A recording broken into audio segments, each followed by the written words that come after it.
Welcome to the Making of a Nation, American History in VOA Special English. A new leader stood before the American people on March 4th, 1913. He was Woodrow Wilson, the 28th President of the United States. Wilson belonged to the Democratic Party. He was progressive in his belief that government should take an active part in efforts for social reforms. This week in our series, Kay Gallant and Harry Monroe begin the story of Wilson's presidency.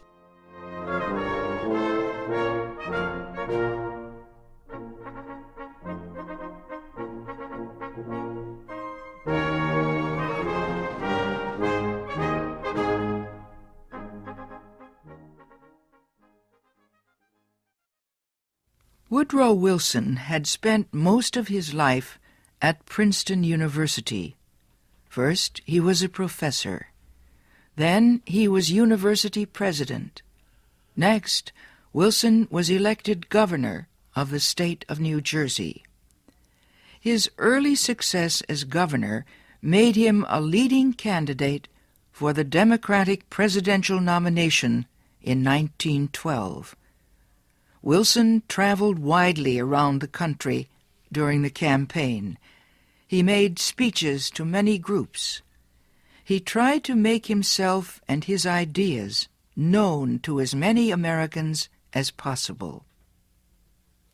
Wilson called his program the New Freedom. One of his campaign promises was to fight for better conditions for America's small business owners. Such proposals helped him win the Democratic nomination for president. Then he defeated President William Howard Taft and former President Theodore Roosevelt in the election. Woodrow Wilson, the former president of a university, had become the president of a nation. The largest crowd in Washington, D.C.'s history welcomed Wilson outside the Capitol building on the day of his inauguration. He called on the American people to join him in making the country a better place. "Our duty," Wilson said, "is to correct the evil without hurting the good. I call all honest men, all patriotic, all forward-looking men to my side."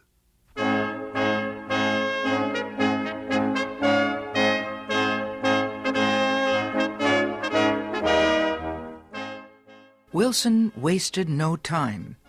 He immediately called a special session of Congress to act on Democratic campaign promises to reduce import taxes or tariffs. Wilson felt strongly about the need to reform these taxes. He broke tradition by leaving the White House to appear before Congress in person to appeal for his tariff proposals. Many members of Congress opposed Wilson's plans, but the new president used the results of a Senate investigation to win the fight. The investigation showed that a number of senators owned companies that depended on high tariffs for their profits. The votes of these senators were influenced by their property holdings. Public knowledge of the situation forced many of them to give up their holdings and stop resisting tariff reform. Congress finally approved Wilson's proposals. Lower tariffs reduced the amount of money taken in by the federal government. So the Senate also approved a tax on income or earnings. A constitutional amendment had been passed earlier to permit such a tax. President Wilson and the Democratic Party were pleased with the new tariff and income tax bills. But they were far from finished. Next, they turned their efforts to reform of the banking industry. For several years, many people had recognized the need for changes in the banking system. The old system of uncontrolled private banks had developed years earlier, before the United States became a major industrial nation. Many people agreed that a more modern system was needed, but they could not agree on details. President Wilson said control of the nation's wealth was held by too few men. He noted a report that said just 2 men controlled 10% of the total wealth of the United States. Wilson said the nation needed a money supply that could be increased or reduced when necessary to correct economic conditions. He said a method was needed to let banks help each other during economic emergencies. And, he said, laws were needed to prevent a few wealthy men from using the economic resources of the country for their own purposes. Finally, Wilson said the control of this system of banking must be public, not private. It must belong to the government itself. Wilson called his proposal for a central bank the Federal Reserve System. Under the plan, the nation would be divided into 12 areas. Each area would have its own Federal Reserve Bank. These area banks would not do business with the public. They would serve only as bankers' banks, and they would issue a new form of money supported by the federal government. Most important, the leaders of the new system would be chosen by the government, not by private business.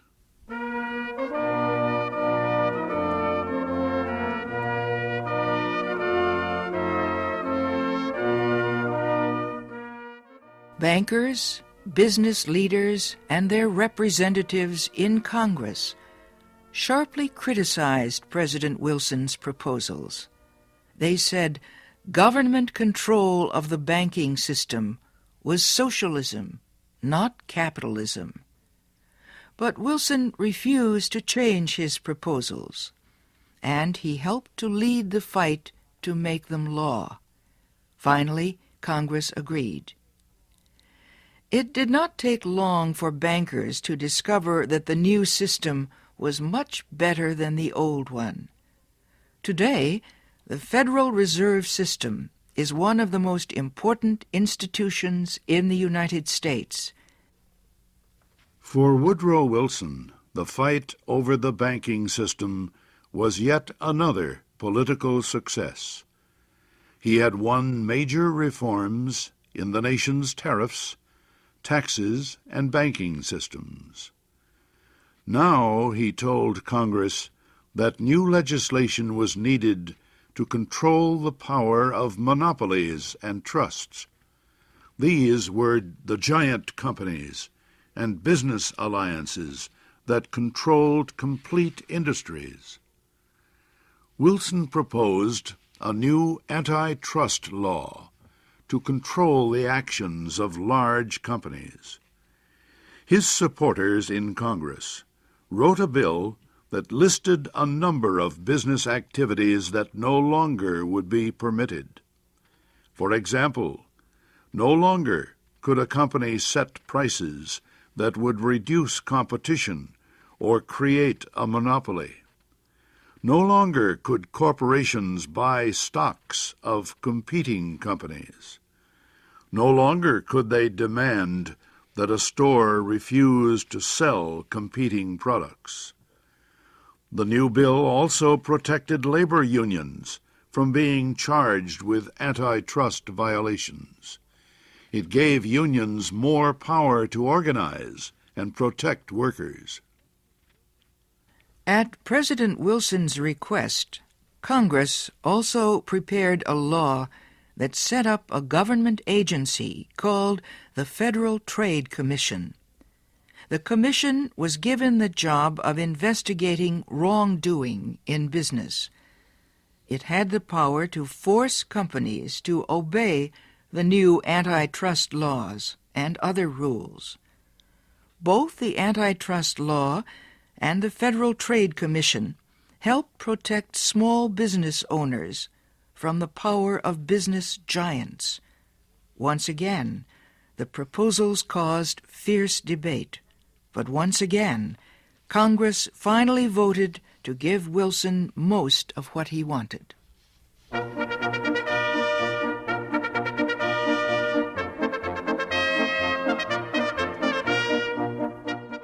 The early months of Wilson's term were one of the most successful times in the history of any president.